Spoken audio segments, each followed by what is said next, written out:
Well, good morning. Hey, so thank you for being flexible and coming inside with us. And you know what, if 2020 has taught us anything, it's to be flexible. I don't know if all of us have learned that, but we're trying, right? I tell you what, normally I pray for it not to rain, but after we made the call to come inside, I prayed that it would rain. It's like, it better rain. But hey, if you are in kindergarten, first, second, third, fourth, I'm not sure, is fifth and sixth as well? And fifth and sixth, y'all get to go. So see ya.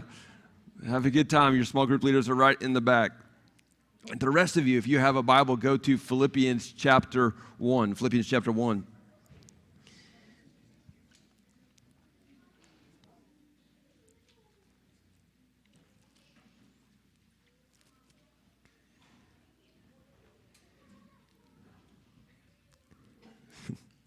So, it is not, I don't have to tell you, but it's, you know, that all over our TV screens, all over our news feeds, man, it just seems like the world is just blown up, hasn't it? Man, in our country, we are divided over so many things. So many people among us, and so many of us are fearful and angry. There are riots and protesting on the streets, destroying cities, corruption and racism. Leaders can't be trusted in our own state and in our own kind of Dayton area. Children are being kidnapped and trafficked for sex. And all of this is in the midst of a pandemic that is adding a whole other level of division and anger among us.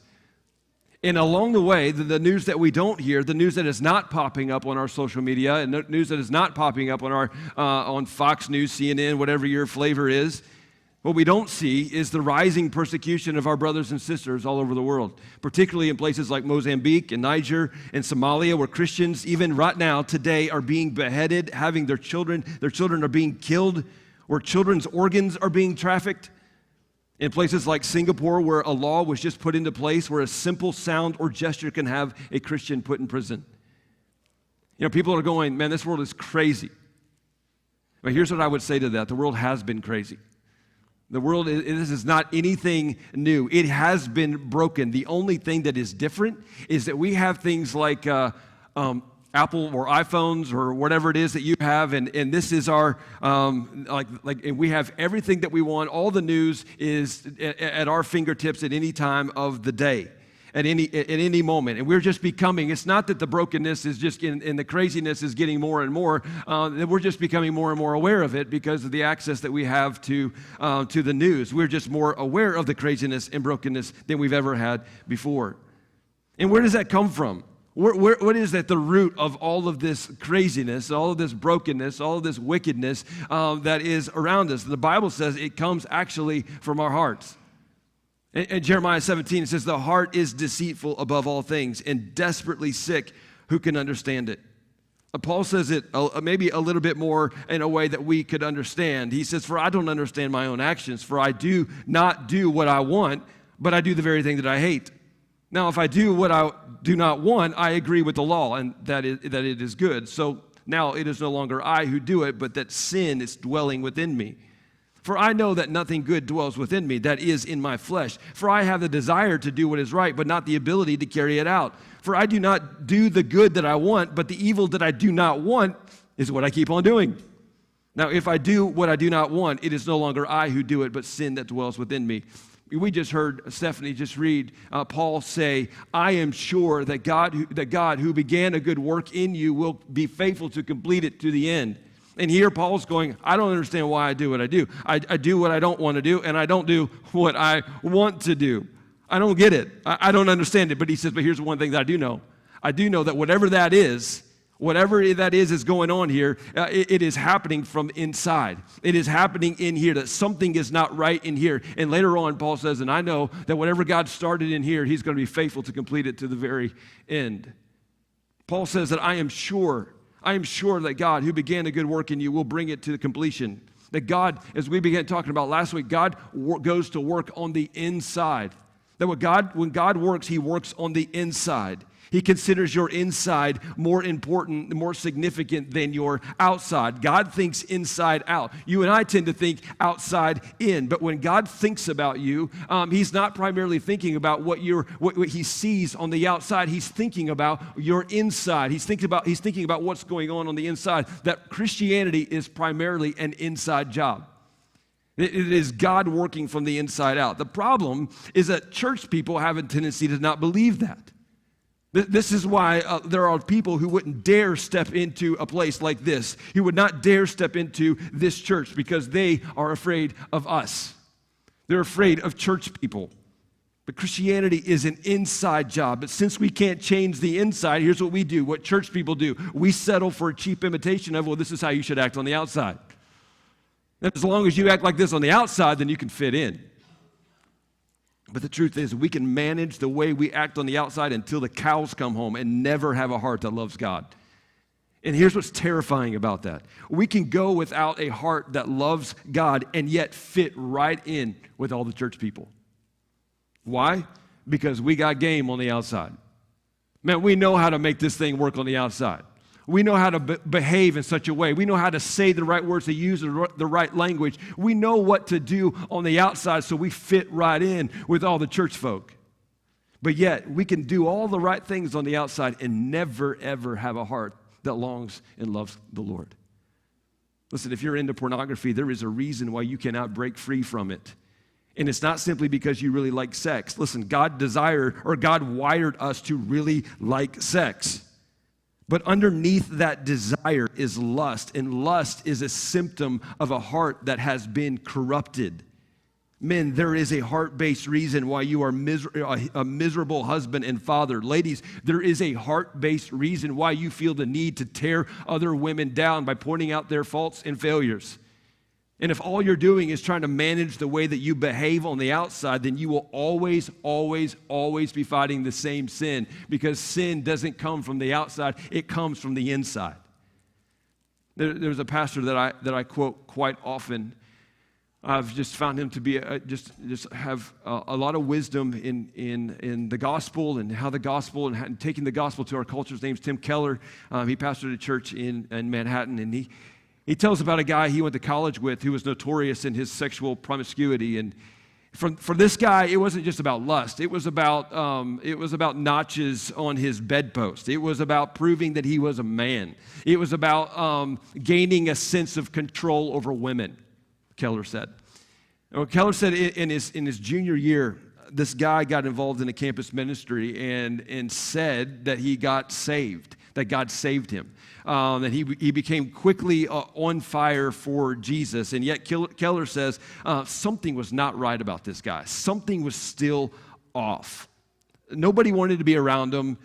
In a discussion, he was always having to prove that he was right and how wrong you were. In a group, he always wanted his comments to be considered the most insightful. He always wanted to be heard. He always wanted to be the lead. He had all the external signs of someone who loved Jesus. He said he repented of his promiscuity. He was bold in his witnessing for Jesus. But Keller says it became clear that he had simply traded in sex for religion. That at his core, what he really desired was the same old desire, and that was control and power over others. Sin comes from what is inside. Sin is a heart issue. But if I don't get that and you don't get that, then we'll just keep on trying to fight sin from the outside. If I don't get that, then I'll just keep trying to fight pornography by putting a filter on my phone or on my computer, or telling my friend to just punch me every time I fail. And if all those fails, I'll just throw it all away and I'll just get me a flip phone. And listen, there's nothing wrong with boundaries. I have counseled many people and said, look, what you need to do right now is you need to put up boundaries.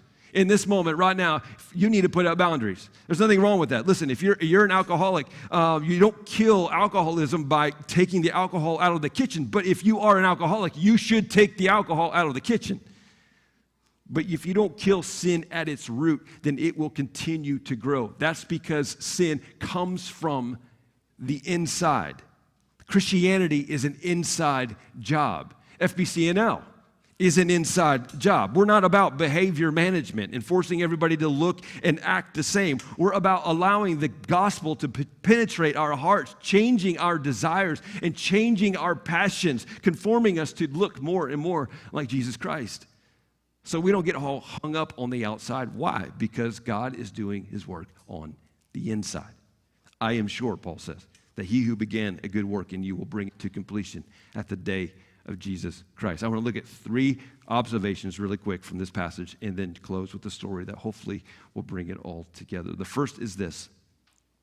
What we get from that statement that Paul makes, that I am sure that he who began a good work in you will be faithful to complete it at the day of Jesus Christ. The first thing we get out of that is your relationship with God begins with God.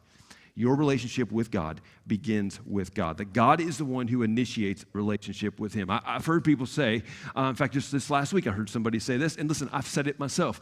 I led this person to Jesus. I led this person to Jesus. I totally get what they're talking about, but the truth is that Jesus leads people to Jesus.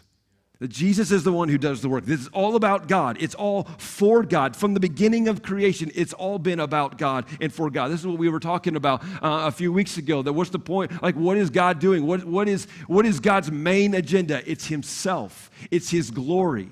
And this is what our main agenda is. It's his glory. It's God. It's about God. We're here for God. We're here to worship God. It's about his glory, his fame. It's all about God, for God, and in God. This is absolutely essential and is fundamental and paramount to have a correct understanding of the Bible, of the gospel, of your life, of the future, of everything, that all of it, everything that we're about, everything in this world, your life was created for God. For God. It's all about God. That's why Paul said, he who began.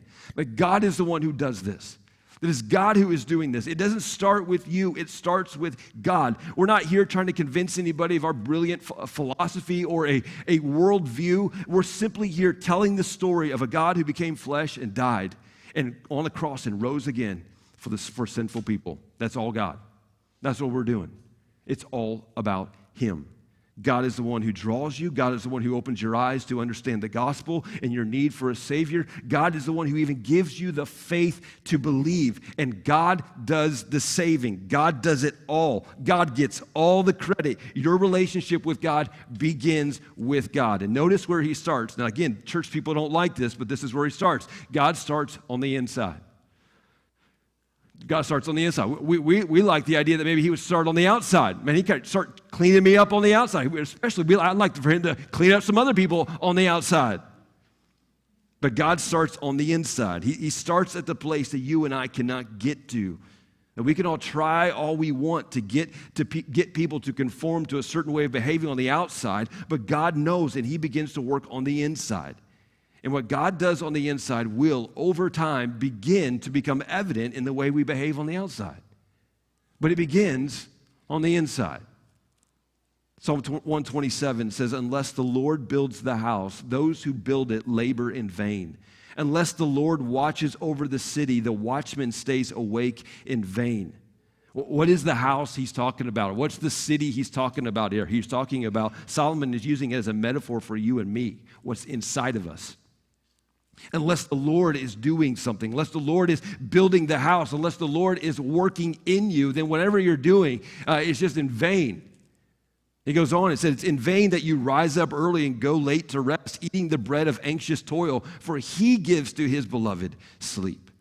In other words, you can try to fix and manage your sin with trying to become more disciplined, reading books and getting accountability and counseling, but unless the creator of your life, unless the designer, the architect of your life is doing a work on the inside of you, all of your efforts of discipline and self-help and accountability and counseling are a waste of time apart from him. Only God knows your heart. Only God understands you on the inside, and he knows what you need to kill your sin, to kill your addictions, to kill your inconsistencies, to kill your complacency and pride and bitterness and lust. Unless God builds the house, those who labor in it, they do so in vain. And then number 3, whatever God starts, he always finishes. Whatever God starts, he always finishes. You see, God is not like me. Man, I'll start stuff and I'll come up with every good reason to stop. Like one time I went on this, I think I heard it from one of y'all. You got me in on this. I heard about this food detox plan that goes for like 30 days where you eat nothing pretty much, right? And so I'm like, I got this. 30 days, I can do 30 days. And honestly, day 4, I'm going, man, I've got a headache. I'm in a bad mood. I feel worse than I did before I started. Like I was much more content and much more friendly when I was eating ice cream and cheeseburgers. And so I just, 4 days of detox did it for me. But look, God is not like me. And God is not like you. He always finishes what he starts. Man, it's just who he is. Like literally his name is. He calls himself, my name is start and my name is finish. Like it's literally his name. Whatever I start, I always finish. I am A and I am D and I am the beginning, I am the end, and I'm everything in between. It's just who God is. And Paul says, and I am sure that he who began a good work in you will bring it to completion at the day of Jesus Christ. That what he started in you, this is just what he does, it's who he is. He will finish it. He will bring it to completion. Several weeks ago, as we've been walking through the book of Mark, we landed, kind of where we landed was with a guy named Peter. And we spent some time talking about him. I want to just bring him up again because he's a guy that's he's just somebody that all of us, it seems like we can relate to. One of Jesus' closest followers was Peter. When you read through the Gospels, Matthew, Mark, Luke, and John, these accounts of the life of Jesus, Peter is talked about more than any other disciple. Peter is known for being the one who's always saying stuff. He says stuff that he shouldn't say. He's a very passionate guy. He doesn't always think before he opens his mouth. Peter is a guy who is incredibly easy to relate to. He made a living working a blue-collar job. He worked hard as a fisherman and making a business. And one day, Jesus gets in on one of Peter's boats. And he looks at Peter and he says, hey, I want you to follow me. And what's crazy is Peter takes this invitation and he says, okay, I'll do that. Peter leaves everything. Forget about the boats, forget about the nets, forget about the fishing business, forget about his legacy, forget about his reputation, forget about all the money he could possibly make. He drops everything to follow Jesus. It really makes no sense for Peter to do this, but Jesus had started something in Peter that day on that boat. In fact, Peter's name was actually Simon. It wasn't even Peter. It was Simon, and it was Jesus who came up to Peter, or came up to Simon and said, hey, Simon, how about to change your name? From now on, we're going to call you Peter. Now, the reason that we know that Peter had to believe that Jesus was the Son of God because he's going, okay, that's cool. Let's do that. I mean, I've been Simon all my life, but you say Peter, let's go with Peter. Just call me Peter if you want to change my name. Well, there's obviously a lot that happens in the 3 years from that moment in the boat when Jesus started with Peter calling him to himself and when Jesus was crucified. But I want to take us fast forward a few years, those 3 years, and get to the night before Jesus was crucified. In the book of Matthew, in chapter 26, it says that Jesus and his disciples, they shared a meal together. And after dinner, they sang a hymn, and Jesus took his disciples to the Mount of Olives to tell them about what was getting ready to happen, that he was going to be arrested, and he was going to be put to death. And he tells them this, he says, and tonight, all of y'all will abandon me. These followers, these 12 followers that he had called by name. He said, tonight, all of you will abandon me. Well, of course, Peter speaks up and he says, yeah, they might, I won't. They might leave you. I'll never do it. I'll never leave you.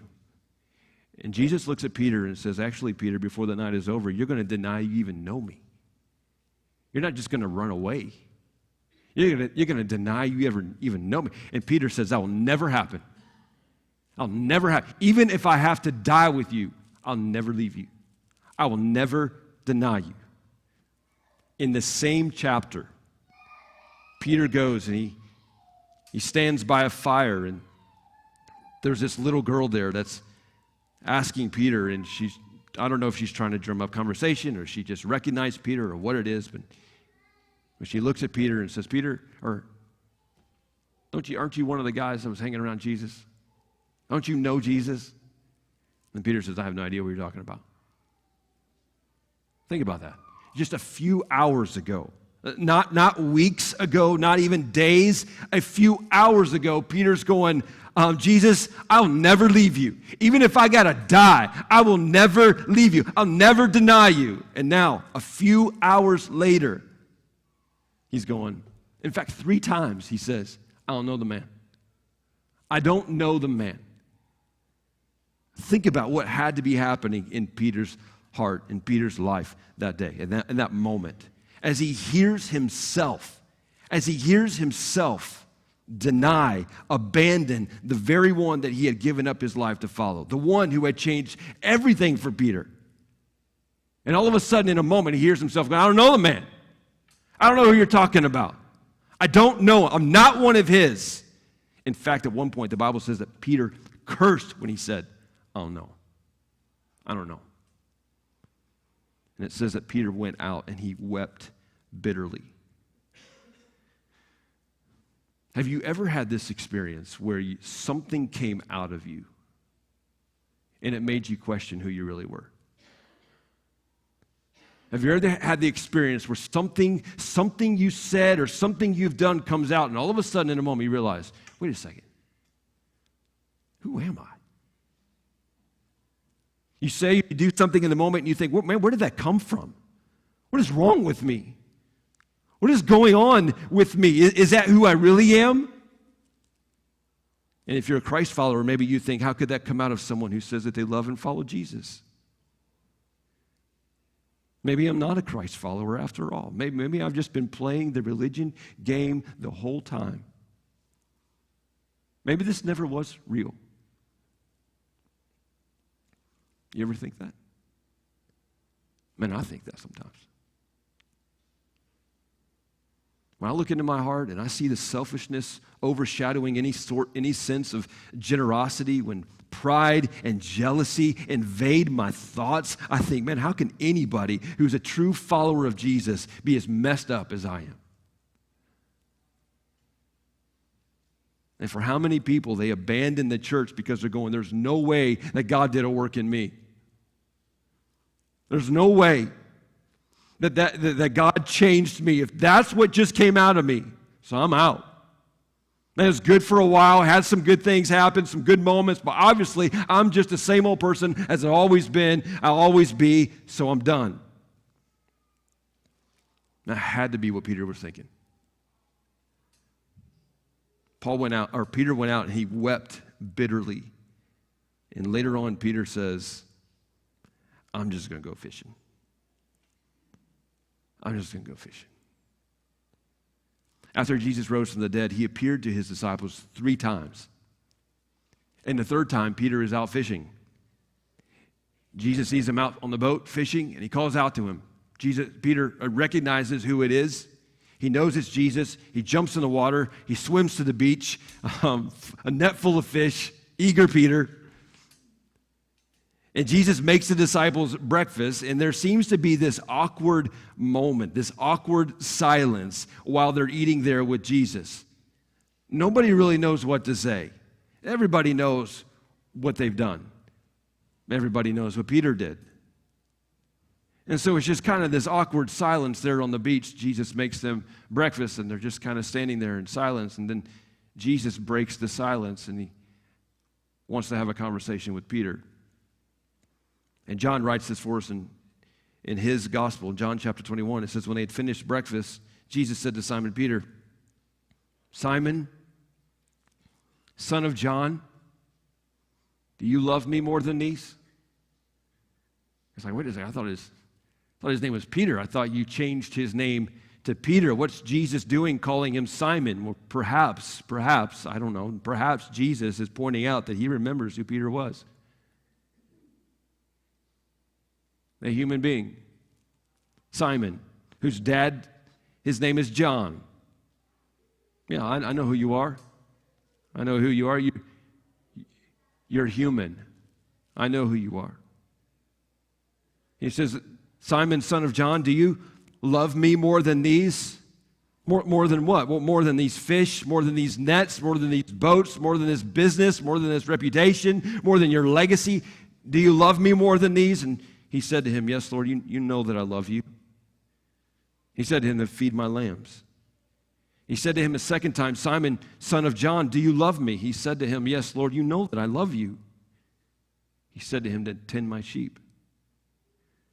He said to him the third time, Simon, son of John, do you love me? And Peter was grieved because he said to him the third time, do you love me? And he said to him, Lord, you know everything. You know that I love you. And Jesus said to him, feed my sheep. I mean, every time that Jesus asked Peter, Peter said, Jesus, you know. Jesus, you know. Why are you asking? You know. But could it be the reason that Jesus is asking isn't because Jesus doesn't know? Yeah, Peter, you're right. I know. But do you know? Do you know that you love me? Do you know that I have started something in you? Do you know that I have accepted you? Do you know that you don't have to earn my favor, Peter? Peter, do you know that you love me? Well, I don't know. Well, why don't you know, Peter? Well, look what I did. Look what I said. I mean, I thought I did. But I don't know. How could I? How could anyone who did what I did really be a follower and really love you the way that I said I love you? Paul says, I am sure what God started, he will finish. Why does Paul have to say, I am sure? Because he knew that there will come times in our lives as believers in Jesus where what comes out of us will cause us to question what's inside of us. Peter, do you love me? Jesus, you know that I love you. I know you do, but Peter, do you know? Do you know that I have started something in you? Jesus would go on to say, Peter, one day you're going to die because of me. Now, that's not like great news just to hear you're going to die. But for Peter, that was not something odd. In fact, that was welcome words from Jesus. Because he was one who said, Jesus, I'll die for you. Like if I'm ending, if I got to die for you, I'll die for you. And here's Jesus going, Peter, what I have started in you, it is so real, it is so authentic, it is so genuine, and I'm going to see it through, and you will die for me. To the very end. Peter, I know that you love me, but I want you to know that you love me. I want you to know that what I have started in you, I will finish. And in the meantime, there will be days that you will wonder, man, how can I? How is it possible? Is this actually real? And when those days come, what you hold on to is, I am sure that he who began a good work in me will be faithful to complete it to the very end.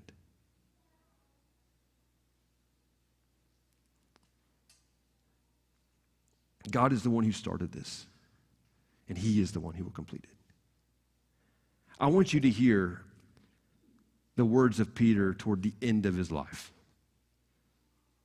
Towards the end of his life. This is the man who denied Jesus, who said he would die with Jesus, but then yet he denied Jesus. This is the man who questioned, how in the world could I, after what I've done, how can I, how could I have said that, how could I have done that? That man, I want you to hear what he said at the end of his life. He writes a couple letters, and we have them for us in the scripture, 1st and 2nd Peter. And in 1 Peter chapter 1, I want you to hear what Peter says at the end of his life, after living this life, after all that he has experienced with Jesus. Eugene Peterson, he paraphrased it for us this way, and I think it's just incredibly beautiful. It says, what a God we have, Peter says, and how fortunate we are to have him, this Father of our Master Jesus. Because Jesus was raised from the dead, we've been given a brand new life and have everything to live for, including a future in heaven. And that future starts now. God is keeping careful watch over us in the whole future. The day is coming when you'll have it all, life healed and whole. What is Peter saying? He's saying, I am sure that he who began a good work in you will be faithful to bring it to completion at the day of Jesus Christ. He's saying, take it from me. Someone who denied ever even knowing who Jesus was, who thought for sure I must be a fake, who thought for sure I must be a phony. I am sure that he who began a good work in you